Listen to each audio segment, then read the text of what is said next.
the way I have been procrastinating today. Like, procrastinating. I didn't really want to have to do this, but I mean,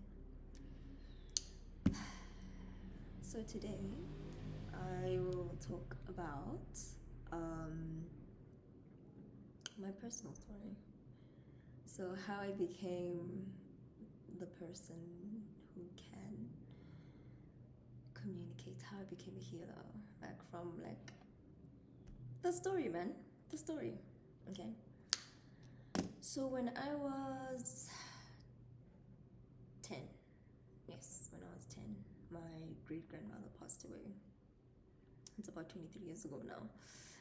And it still feels like yesterday, though. Like, I feel like I had to say that because it does. It does. So when she passed away, and I remember at the funeral, like, everyone was like, how funerals are. And I thought to myself, well, I was young, but I mean, I just remember having a feeling of it's not goodbye. I mean, I really, even though I was young, like I really had a feeling that I would talk to her again. Like, it felt so temporary to me at the time. I always remember that, even, having being so old now. I'm not that old, but anyway. um, so she passed on. I just remember having that feeling. And then when I was 19, it was my first year in varsity, and I started having very vivid dreams, like lucid dreams, but like also super scary. Like, the dreams were scary. Okay, I couldn't sleep at night because I was just terrified. I'm gonna close my eyes and I'm gonna like see all these, like, it was creatures. It was just, it was just, you know, just bad dreams. And at first I didn't really pay attention. I'm like, you know what, maybe I just had a bad night.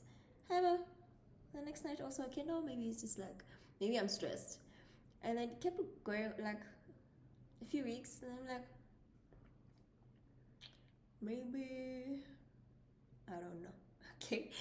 And then it was when I also started having panic attacks and anxiety attacks at the same time, where I felt like maybe, I mean, the only reference I had also was just like Western references, right? So maybe I need to go like see a psychologist. Maybe it's something. Maybe I'm not sleeping, enough, or whatever. But it got progressively worse, and then and to the point where I would be in class and I'd have like panic attacks and I can't do anything. I can't even focus. And so I went to the doctor, and the doctor said, I have anxiety, so they gave me antidepressants, whatever. Imagine I'm 19 and I'm on antidepressants, I think, at the time. But I wasn't a fan. I'm still not a fan of tablets. I really don't like. If you see me take a tablet, it's because I have to. Okay, I have to. Okay, there's a reason why. Like, but I try not to, like, at all. And I still hated them at that time. And so I took them, but I wasn't consistent because I felt like it's not doing anything for me. It's not working. I'm still having the dreams. I'm still having the panic attacks. I'm still having the anxiety. In fact, if anything, now it's getting worse. It's just getting worse and worse and worse. But then my doctor also gave me sleeping tablets. So yes, I was still experiencing the same things, but then I was like, what? If I'm sleeping at night, then, like, we'll deal with the other things. Up until my third year, I think it was around Q3, so I think it was August, September. But like for a good month and a half, I didn't go to a single class. I was literally in bed. I was having the worst headaches. It was like it was like my head is splitting in half. It was terrible, terrible, terrible, terrible. And I'd been to the doctor, I think, 3 times at that point, and they nothing that they were giving. In fact, the third time I went and I said, the things that you're giving me aren't helping. They put me on like tranquilizers. Like, I, if when I took those tablets, I would be in bed, and I would stay in bed. Like, yeah, I wouldn't even like, yeah, you know. And the crazy thing is, it wasn't really taking the headaches away. It was just like making me sleep. It's just zoning me out, and I really didn't like that feeling. I really, really didn't like it.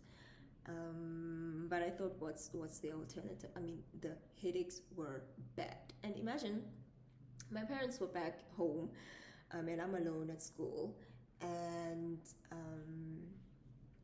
I'm thinking, okay, mm, there's no one here. It's just me, you know.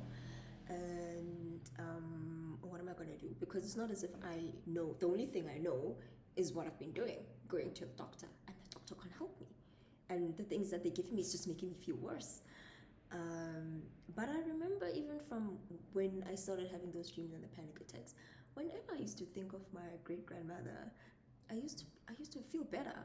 Like whenever I had, in fact, that's how I coped up until my third year in the episode with the headache.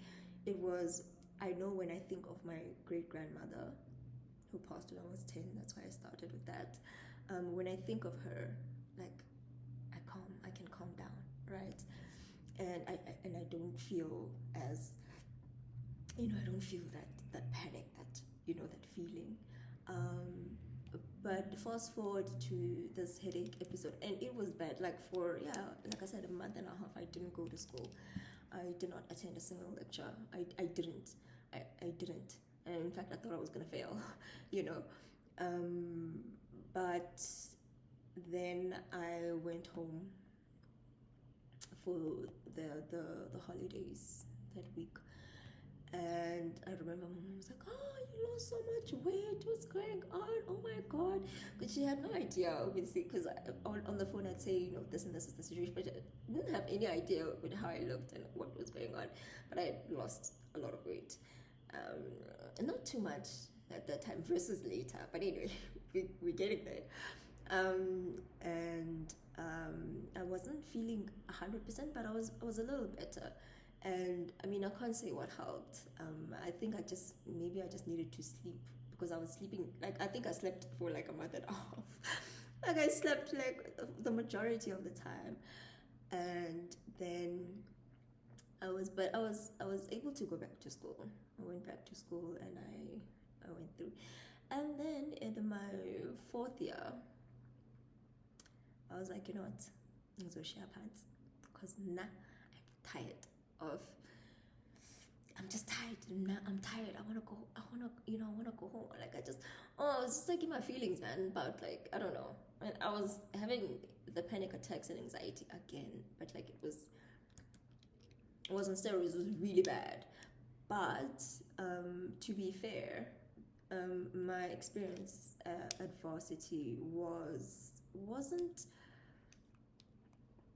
how can I put this? It was very, I couldn't be sure whether it was the environment I was in that's just not okay for me, or is there something deeper, right? And but anyway, I had an amazing mentor who was also one of my lecturers, and Almarie, and she said, "You are not going to quit. I will not let you quit. You are not going to deregister."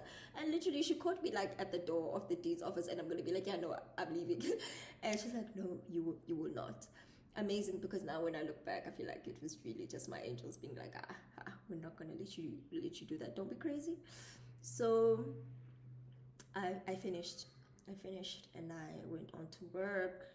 I still had the panic attacks and anxiety and everything. Still had it. But it would peak, and then it would, and by peak I mean get so bad that I can't do I can't do anything, can't focus, I can't do anything. I need to just like calm down until I feel better, and then continue with whatever, right? So started working, and when I started working, it's as if someone knew would say, I know now you're spending your own money, so yeah, you're gonna go through it. It's my own medical aid. But like I then really I remember the first time I noticed that something was really wrong. I was sitting at work and my laptop was on, and all of a sudden, literally for a few seconds, like my eyes are open, but like everything just went black. Like I couldn't see anything. And then I would snap out of it, and then go again. Then I snap out of it. Then it would go again, and then I snap out of it. And I'm like, so that time I'm not even thinking deep into it, right? I'm thinking, no, it's probably the stress of the job. Maybe maybe I need to go and, I don't know, get something or whatever. Like maybe I'm stressed or whatever. So I went to the doctor. I went to a GP because now me, I'm not paying for a psychologist or psychiatrist. Oh my god, no! I'm not getting medical aid that's gonna pay for that. I don't have money. I didn't have money. I still do. Who? Like no, I wasn't. I was just like going to go to the GP because I'm like, yeah, no, it's like it's not that serious. Like he can give me something. So anyway, again, it's the same story as they said when I was in varsity. No, you've got anxiety and this and that and everything else. Just take these antidepressants, right? Did not help. It did not help. Okay, and then but at that point it was really like it was really bad, and at times when I needed to focus, when I needed to be okay, like I wasn't, it was really concerning to me because sometimes it would happen when I'm driving, and I'm like, that's dangerous. That's dangerous. I can't just have blackouts when I'm driving. So I thought, so at that time I wasn't taking the antidepressants. Like I was just like, I take the prescription and then I not get it because it's a waste of money.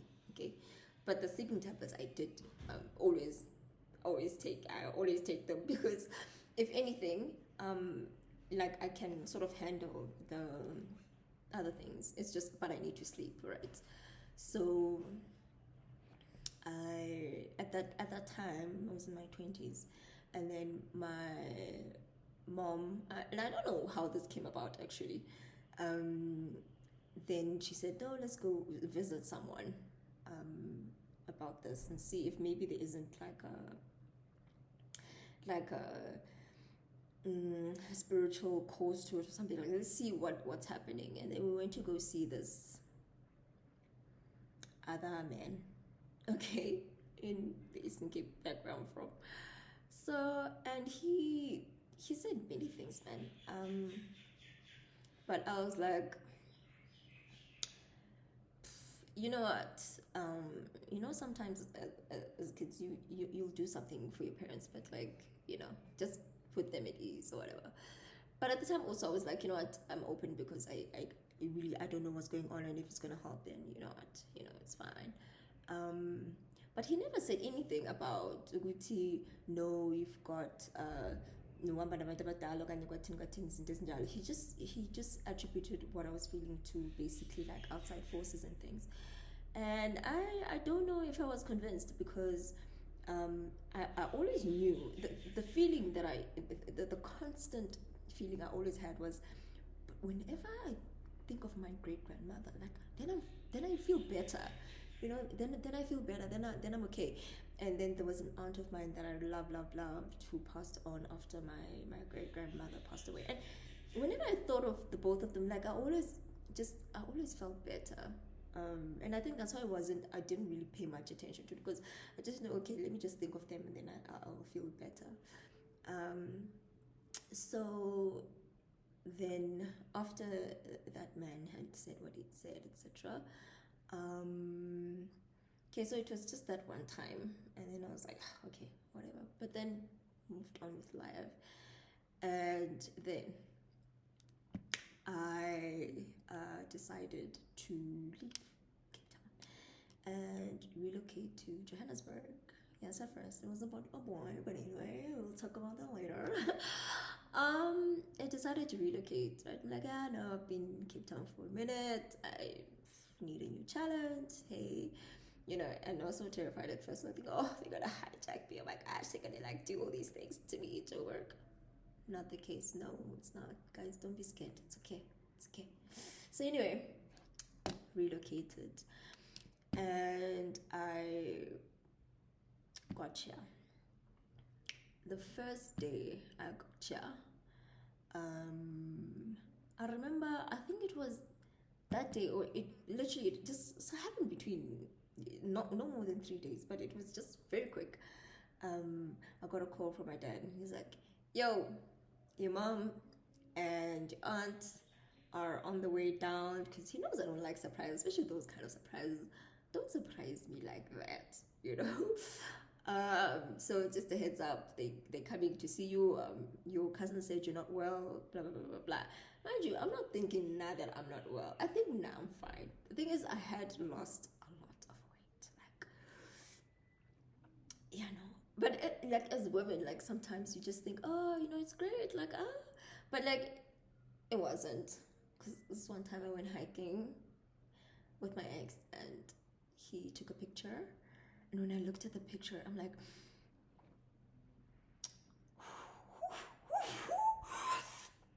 when did I get that small? And why do I look so sick? Like, I looked sick. Like, there were veins popping out of my head, and my knees were like... And Jim, he had been saying for like months and months and months, he had been saying, and then he used that opportunity to take a picture and show me so that I could also see what he was saying. But like, I was like, yo, ever. And then when did I get that size though? Like, oh my goodness. But yeah, no, I was really like, And then, okay, so back, my dad saying, good to be coming. I said, okay, but why?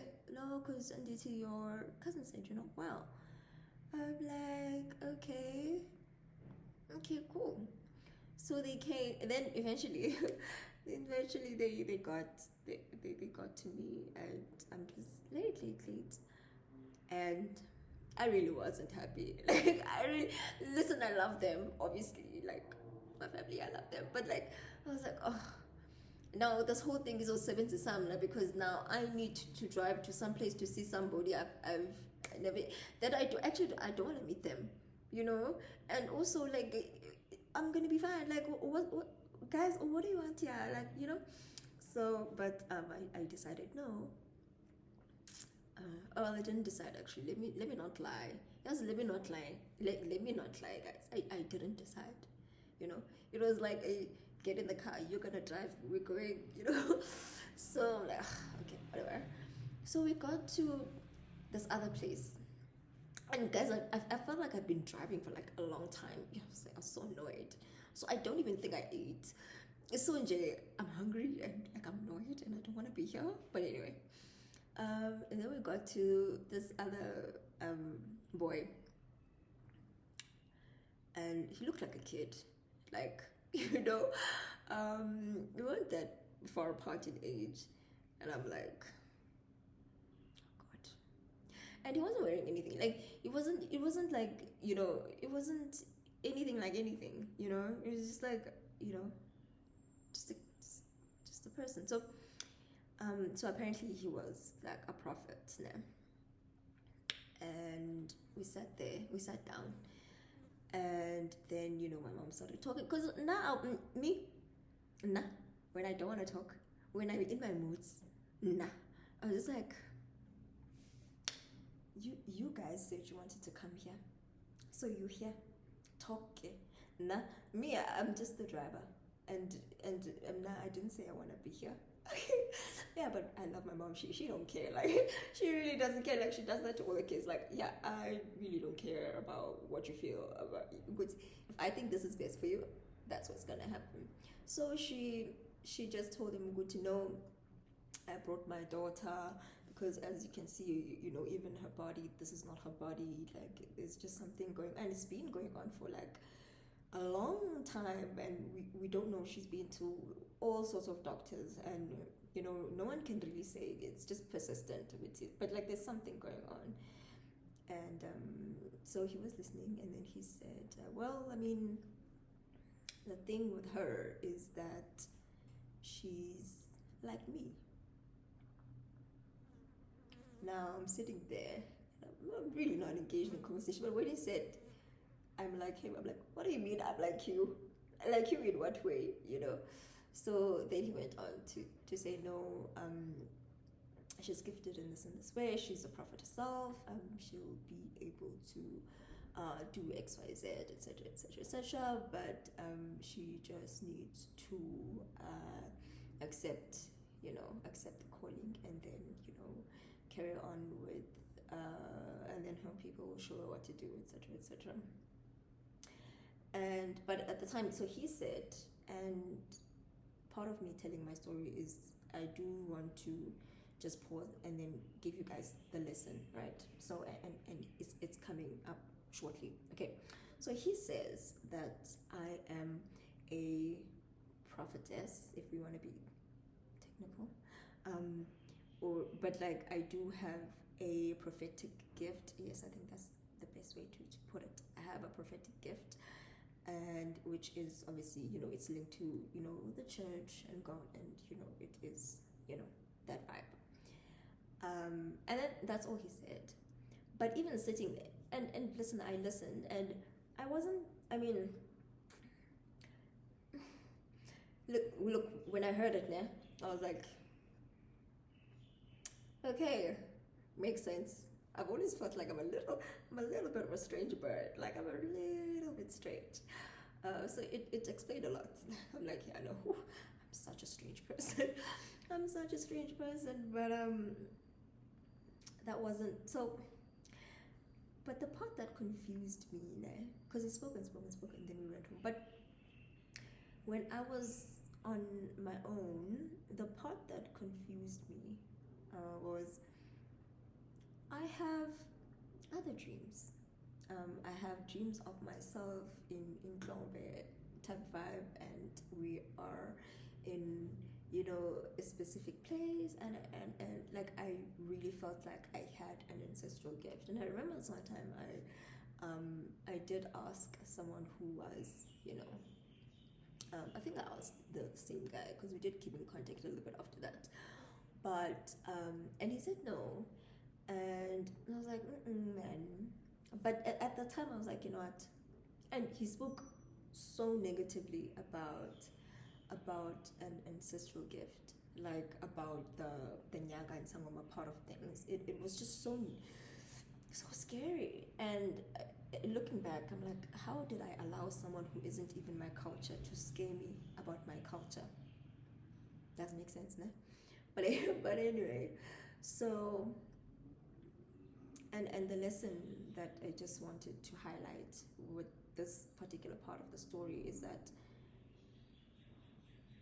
don't let. So for instance, I had the dreams, and I could see myself in a certain place. I could see that I had an ancestral gift. I had to have it, because there's no way I would see myself in that setting if it wasn't what I was supposed to also go through, if it also wasn't that gift. It's not to say that seeing myself there, I would have to do that, but and it could be part of a process, but the essence is that it's to acknowledge that gift also, right? And because he had such a bias towards an ancestral gift, then he basically transferred that bias onto me. And I think that's very dangerous to do as a healer, as someone, as a messenger, because you should not prescribe to somebody else what is best for them. If I want wanted to say Badimo Bari, and I'm like, I'm not even like a, what is that, Situt or whatever, but like I'm not even. But if your ancestors say, you know, this is what's going on with this person,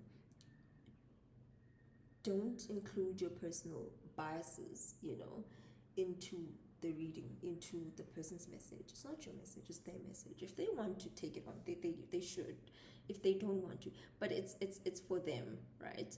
But at the same time, I would give them some grace, because, and this happens sometimes, your ancestors will keep some things to themselves and reveal some things, because if they want you to, they will basically do that on the basis of what they want you to know, you know, and when, right? Because I feel like maybe at that time, what I needed to know was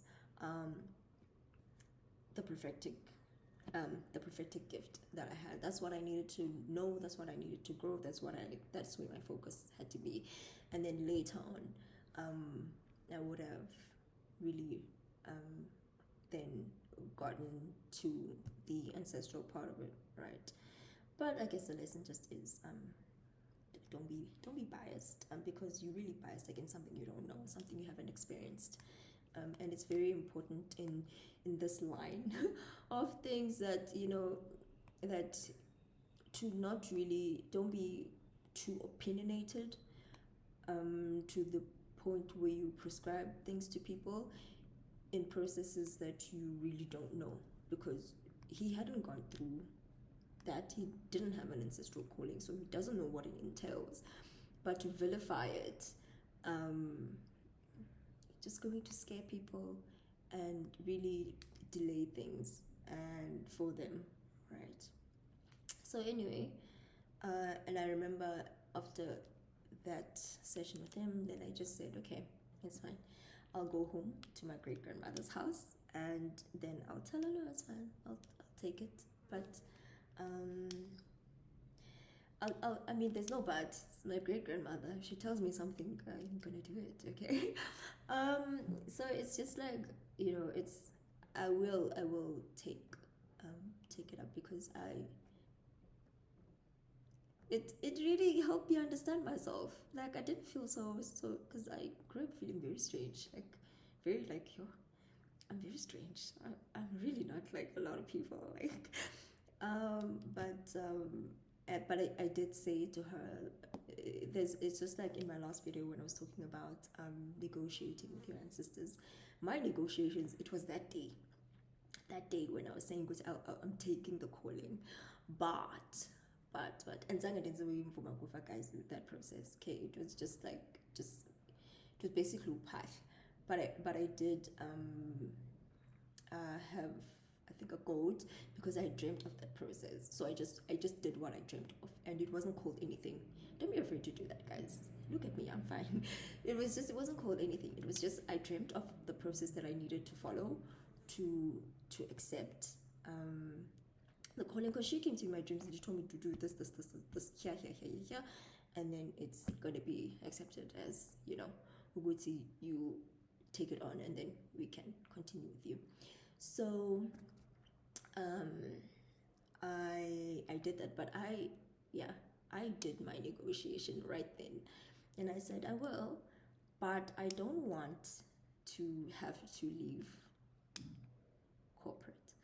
I don't want to have to live in certain places. I don't want to have to wear like clothing that now, you know, every day everybody must know that I'm a healer.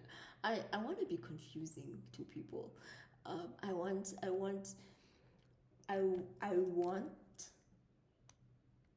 to talk to you guys because I love you. Oh my god, I've always loved my ancestors, like even from just being like, okay, I've just always had that relationship, fortunately for me. But I said, I also want to live life. I also want to do things that I want to do, you know. So I mean, I was just saying those things at the time. Like, obviously, I'm not gonna see a response, or whatever. It's how my life worked out years after that I can see. But you know, it was accepted. So I did that, and then I don't think I did anything after that. Because I remember I was always of the opinion that bazontwasa ngokwabo abantu basekhaya. So, and they did. They it didn't feel like anything was happening after that, up until 2019. Was it 20? I'm not 2019. I think so. So one day, I woke up and I was going to work. Hey, it was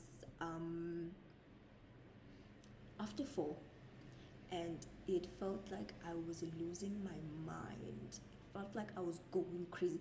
I felt for a few days, I felt like I'm losing my mind. I'm going crazy.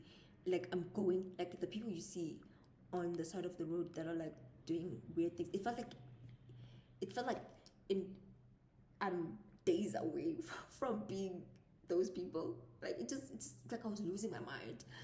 And I was like, and I called my cousin. I'm like, oh my god, I feel like, oh my god, I feel like I'm going crazy. I feel like I need to talk to someone. Like I need to.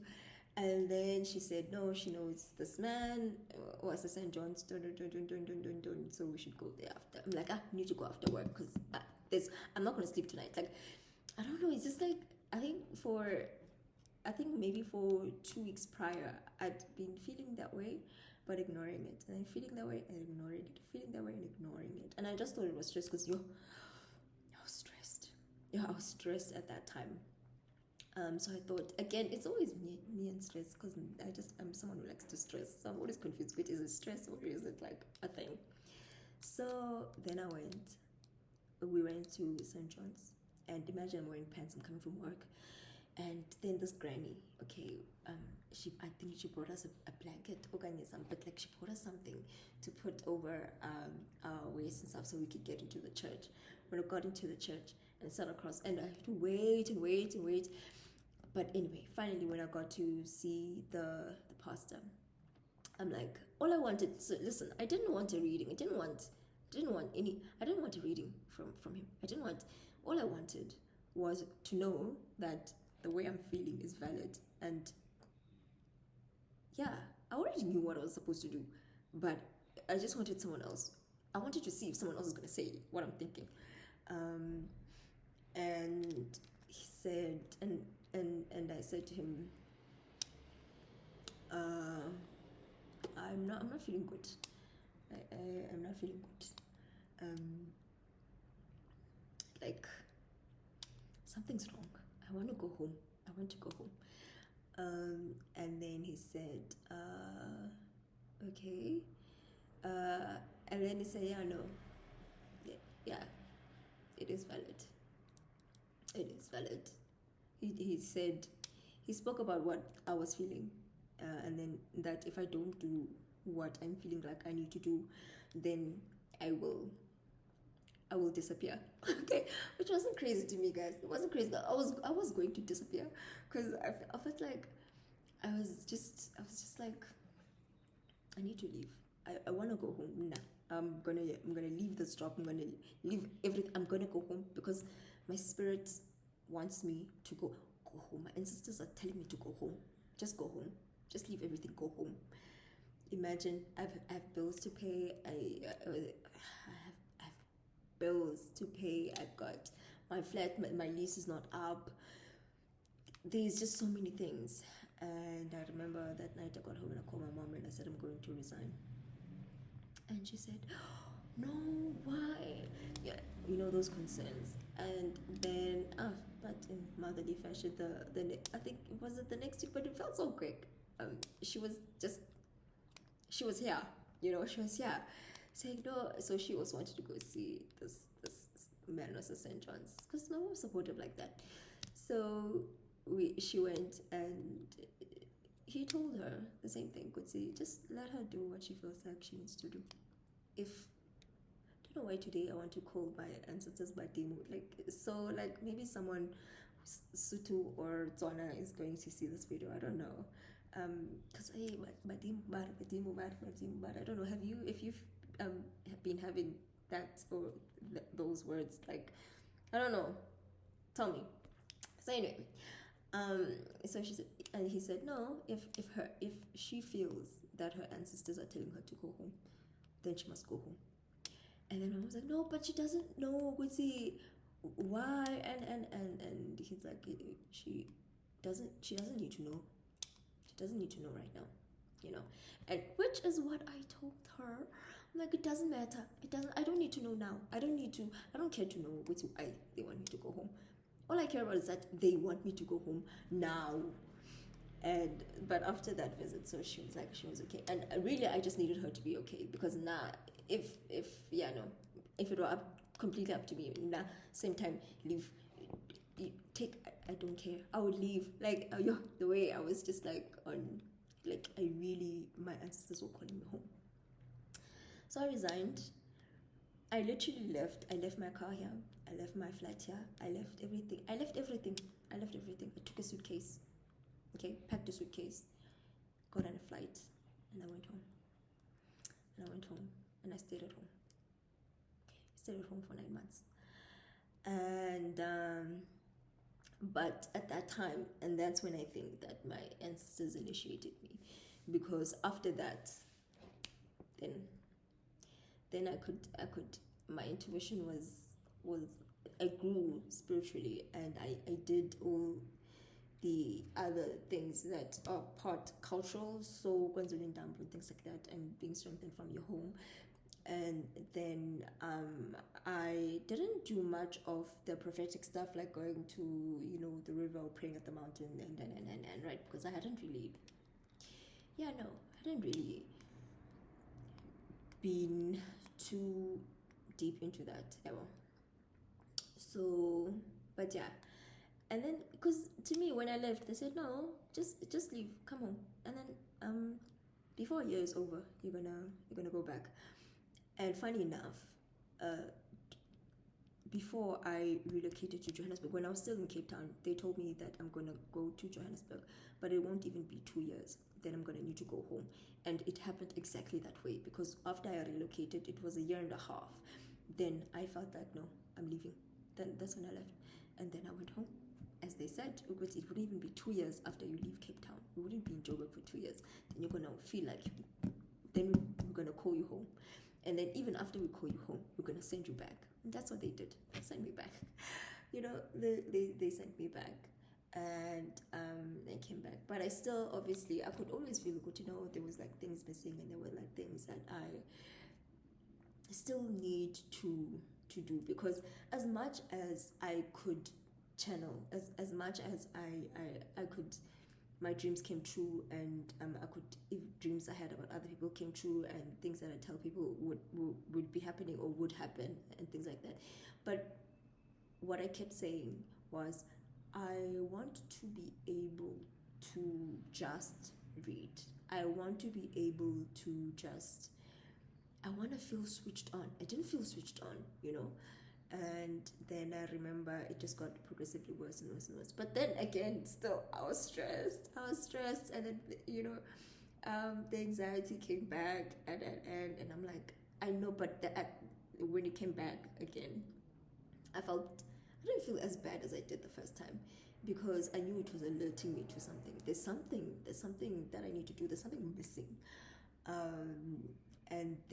But then at that time, then I was having a lot of ancestral dreams. And I dream of this was very like ancestral. But this time I'm like, I've always been fortunate enough to be someone who really relies on my spirit. I rely on my spirit. I rely on how I feel. I rely on, I've always prayed about things before doing anything, even anything, whether it's to do with a job, to do with anything. I've just always been that person that prays, talk to my guides, and then see what they say or how they make me feel, and then I'd act. And so I started watching YouTube. I started watching YouTube videos, and I remember I came across the lady who eventually became Gobelabab, and she just said that, because a lot of the things she said was like, I would say that too. A lot of the way she was like, I would do the same thing. So just pray on it, and then speak to you guys, and like, you know. And I was already talking to my guys, because before I watched YouTube, when I prayed, and I'm like, guys, I feel like there's something missing. There's something you guys want me to do, but for whatever reason, I'm not really picking it up, you know, on my own. I'm not seeing the dreams clearly. And then I had, I think it was just a dream of myself watching YouTube, or like, it was something to do with social media. So like, you know, and then when I started to go onto social media, then I saw the videos, and then I came across her, and then the Pash. Now I remember the first time the Pash, and I hadn't seen this particular video that she did, but Napash, and I said, I want to go. And because my answer is no, I'm not someone who goes to see people. If I go see someone, either my mom forced me, or I would have prayed about it and I was guided there. Yeah, well, but those are the only instances. You know, fortunately, I'm not gullible. Okay, shame, you guys know. I don't mean you guys are gullible when you go, because you're in trouble. Okay, I don't mean that. I'm just saying that I've just been fortunate enough to just be someone who's just always been guided by my intuition and my guides, right, to go to certain places. And so I said, I want to go see this person. You guys need to tell me if you think I should go, and if she'll tell me what I need to know. And then I saw a video of hers, I think it was 2 or 3 days later, where she was saying the same thing, would say, if, you know, you want to go consult, you know, you need to pray about it. I'm like, see, she is the person I need to go see. Just that thing that, you know, was enough for me. But I still didn't make plans to go see her. You know, I was like, I'm going to wait the 7 days. I'm going to pray the 7 days, and then I will see. And then if I don't have a dream, then I know. If I still feel like I want to, then I'm gonna go, because then it's fine. And I think it was the second day. Then I already had a dream of myself going there, driving there, talking to. So I'm like, okay, no, it's fine. And really, it wasn't even long. Hey, so I got there, and she told me, okay, about the ancestral gift. I'm like, I knew it. I also saw it. Like, I also saw it. I knew it. But like, I was terrified of the cultural way that my closer did. Like, looks scary, guys. You are, but it's not, guys. It's these tsotis out here that make things look scary for people, guys. It's really not. It's really not. I indeed was saying in the womb again, like go and do and they're like, oh gosh. But remember, even if you so always tell people, when people ask me what culture am I? Like, well, I was born and raised Xhosa, but I identify with this and this and this and this, obviously because of my initiation process, right? I know exactly who my people are, where they come from, how they moved from this place to that place to another place, because they told me, right? So yeah, and so really I know ukuthi that was a song about basekhaya, yeah. The only reason why they wanted me to go and initiate, because after a month and a half I was already done. I was already like, yeah, no, I'm ready to go. I want to go. I'm done now. There's nothing else. You're not going to teach me anything. You know, you're not going to, not that, I mean, have a lot of respect for her, love her. And, you know, it's not going to teach me in terms of not, the process is simple. And also the process, part of what you're taught is to follow your own intuition. You know, that's the lesson, right? That's the lesson. There's nothing much to teach. It's just, but it's very important to observe. Observe how the person does things, and observe the person's light and their spirit, and those things. That's what you want to be around, because it helps you grow as well. Because you don't really spend a lot of time learning anything really, besides how to read with physical things. Because reading is intuition. It's how you, it's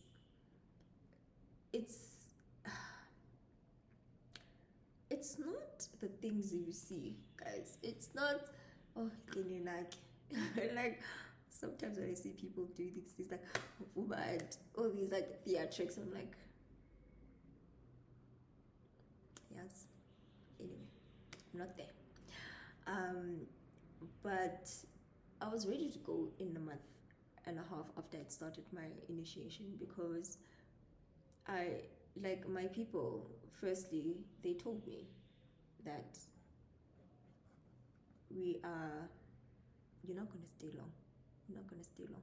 All you're going there for is so that you can have the experience, so that one day you're going to have to talk about it, and you're going to have to get other people through that. It's best that you also go through it, so you can, when you tell people about it, and when you tell people that it's not hectic, it's not scary, it's not, it shouldn't be as vilified as it is, it's something very pure. When you say that to people, they can really hear you and really feel like that they can trust what you're saying because you've been through it. And listen, as someone who has been through it, yeah, it's not the essence of any Dwaso journey, right? It's regardless of, remember, regardless of the process that they follow. Some processes are too long. Oh, ooh, I don't know, maybe someone watching this. Let's do. Hey, are you? Yeah, no. Anyway, the process shouldn't be long, because essentially the job of a Gobela is to switch on your own light. It is to just get that connection between you and your people. It's literally, for me, it was one time. It was literally one little session that happened, and it's not it's nothing, it's not scary, it's not painful, it's not anything. It's literally just something that happens where you will call upon, just like Kupasha, you call upon your ancestors, ne? It's basically the same Kupasha, but Kupasha, and you know, because you've been so consistent and you have basically given up so many things to go through this, right? It is stronger, and because you have someone who is already, remember why it's not something that you can do for yourself, ne?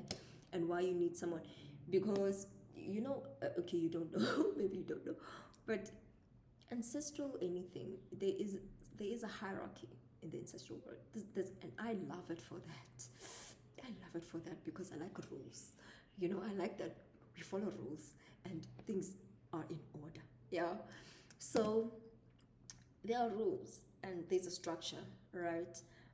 And depending on, listen, it's not always like that you need to get switched on by a Kopela or whatever, because some people, depending on the type of gift you have, but in a lot of the time, and if you want to argue with me on this, we'd have to just get into the statistics, but anyway.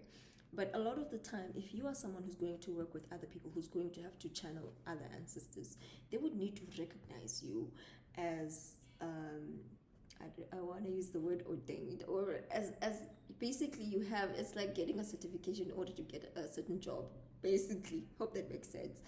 But like it's basically that certification to say this person, you know, has gone through X. I personally I feel like it's just a respect thing. It's just a rite of passage of some sort or whatever. Anyway, okay. But the job of Gobela is to just switch you on. And because once you have that open line of communication where you can hear your own ancestors, then I feel like you don't really need anything else. Then you, yeah. And it's just important, because if you're someone who's going to address other people's ancestors, then you need to know how to come correct. You need to be respectful. You need to be able to humble yourself, and to, it's a respect thing that you learn. I can't explain it. I can't explain it, but for me, it's very important to a lot of the people that you will ultimately channel, a lot of people that you will speak to and that you'll pass on messages to, are people that are going through a lot. It's people that have lost people that they love. It's people that are just going through hard times. A true healer will have a level of sensitivity to that, and I always and maybe it's just personalities, but I'm always not. I don't like healers who are particularly rude, or they like to they banter. It's just like off, or they like just to make jokes. Like I don't mind jokes, but I just feel like, but I guess maybe my vibe, my energy with them is just off also. But I feel like if you are going to be in a position where you need to channel other people's ancestors and you need to address very sensitive topics, then you need to be sensitized to the journeys that people have probably been through, because and if you are, a true healer, you will, when you channel, your heart will also be sore. You will also feel the pain that the person feels, and you'll be able to articulate it for them well, and they'll also be able to feel like I feel, because you know how you know that you're talking to the right person is, I feel like even though, I mean, no one will ever really feel your feelings because it's your personal experience, but if you feel like someone is really and truly talking to you as if they can connect with you, as if they can, I was once talking to a mom who lost her son, and I was trying to explain to her why her son isn't doing what she wants him to do. And I mean, I just had to be quiet, because it still gets me, because I feel like she's still, even to this day, I feel like she's still really holding on. But it's really, I felt I felt the desperation, to know, to get the information that she was getting. But it's crazy, because at the same time, because I am channeling her son, and I understand why he wasn't coming through. I understand why he wasn't doing what she wanted him to do. I really got it. And the challenging part was trying to explain to her that he doesn't want you to know this, because, and in this case it was because what she wanted would have bankrupted her, and even not her, it would have really financially crippled the family, because the family is going to want to help her, and in helping her, everyone was just going to be a financial mess, and things weren't great as they were. And he said that I would love to give her that closure, but unfortunately, as things are, there's no way. And there really, with that situation, there was really no way that it wasn't going to have a financial impact, a devastating financial impact. And he just said that he wants them to focus on, doing better for themselves, and sort of not pursue, and having to tell a mom that, because who lost her son, it was just. But yeah, so basically my point is, you're going to have to communicate very painful things, and oftentimes it's really, you have to say things that are not nice to hear, and that's why and that's why I think the journey of initiation is important, because yes, it's great. Abantu bayathosa abantu babo, and abanye will just have the natural gift. The gifts are very different. If we were to get onto a topic of the types of gifts, and we'd be here, for a long time. But I'm speaking particularly in the context of initiation, and what I think the purpose is. It is really to learn that respect, so you can respect other people's ancestors just as much as you respect your own. Actually, I do. It's not about. I mean, I respect mine. Like like you won't believe, even more than my I listen to them more than I listen to my own parents. Don't tell my mom that, please don't. Okay. Anyway, but she also tells me things. She also tells me things in my dreams that I listen to. Okay, just not live. Don't listen to it live in the physical world, which she says that. Like, I don't know. But anyway, so it's just, initiation. The whole point of this video was to just really, and I'm hoping that whoever comes across this video and they have to initiate or they have to go through the process and they're terrified, is to tell you, don't be terrified, don't be scared. Don't be scared. It is a beautiful thing. It is, and let me tell you, it can help you understand a lot of things about yourself, a lot of things about your character and why you are the way that you are. And you'd actually come to appreciate yourself more and give yourself a bit more grace when it comes to certain things. But it's also, don't be afraid. It's of the process. It's emotionally taxing. It's a lot. It's a lot, and the journey won't be easy. It won't. I'm always gonna be very clear on that, and don't think you're gonna have millions tomorrow, or even in just now you're gonna just be rich or whatever. That's not the point.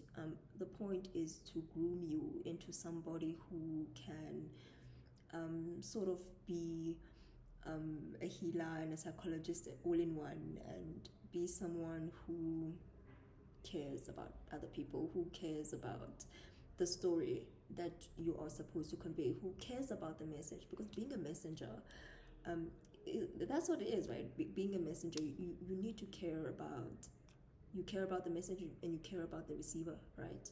And so you need to articulate yourself in a way that shows that you care, in a way that is sensitive to other people's feelings. And you need to be able to talk about sensitive topics in in in a delicate manner. Okay.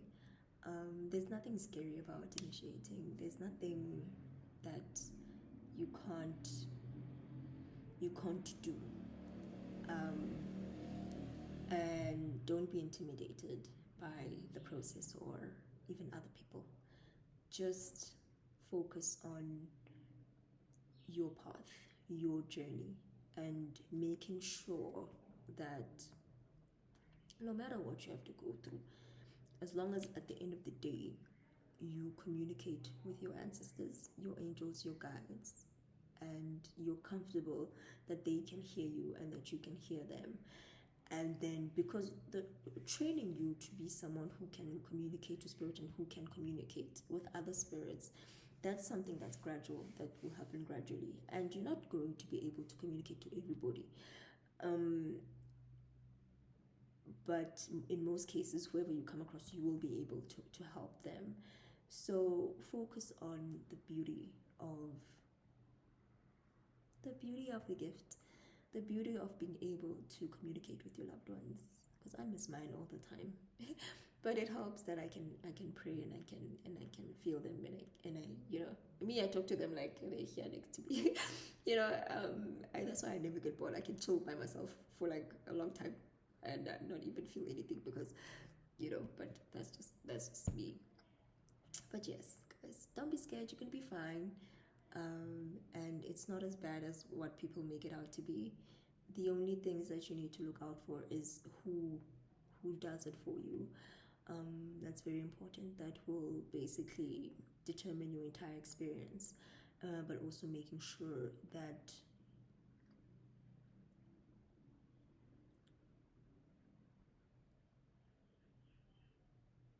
your why is pure.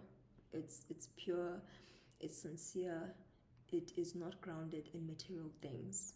Your why should come from within, should come from your heart, because that's what will sustain you.